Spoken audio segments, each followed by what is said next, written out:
Skarloey had been to the works to be mended. He felt much better. Rusty the Diesel was helping him off his truck. Skarloey hadn't met the little diesel before. Rusty seems a kindly sort of engine, he thought to himself. I help to mend the line and do odd jobs, explained Rusty. I hear everyone is looking forward to seeing you again. Come on.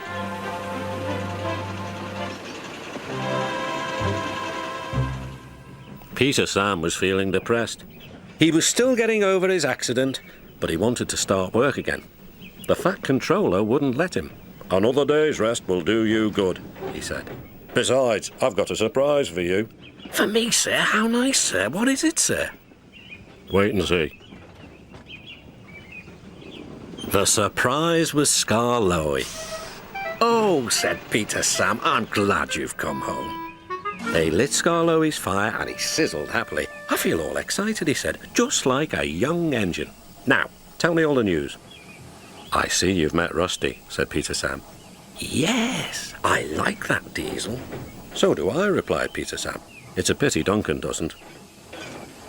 Who is Duncan? He came as a spare engine after my accident, replied Peter Sam.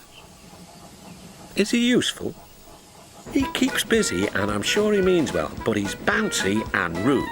He sings and sways and swivels around. His driver calls it rock and roll. I understand, said Skarloey gravely. His driver interrupted. Duncan has done it again. He's stuck in a tunnel. Come on, old boy. We'll have to get him out. Skarloey was pleased. He wanted to run and looked forward to meeting Duncan.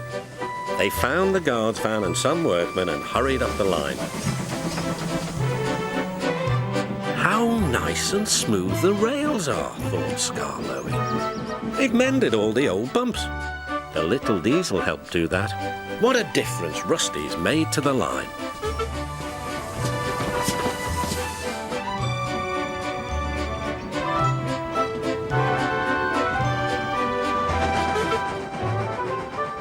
Quite soon they found Duncan. He was stuck at the far end of the tunnel, and he was very cross. I'm a plain blunt engine as speak as I find. Tunnels should be tunnels and not rabbit holes.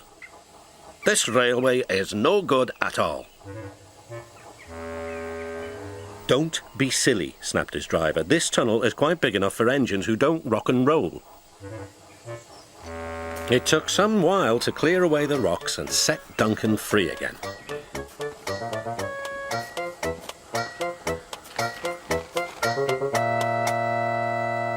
At last, Skarloey was able to push Duncan and his coaches safely through.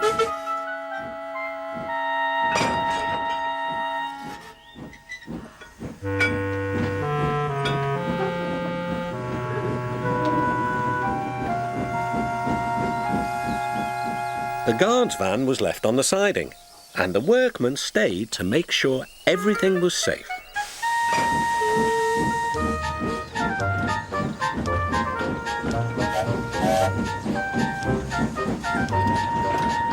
Duncan grumbled all the way home, but Skarloey paid no attention.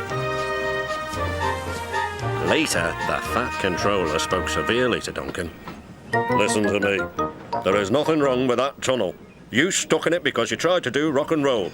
Tunnels are not dance floors, and you are not a pop star. The Fat Controller gave his full attention to Duncan's funnel. If it happens again, he ended ominously, I shall find ways to cut you down to size. In other words, your career is on the line. Need I say more? Duncan thought the Fat Controller had said quite enough, and he remained completely silent and still for at least a whole evening.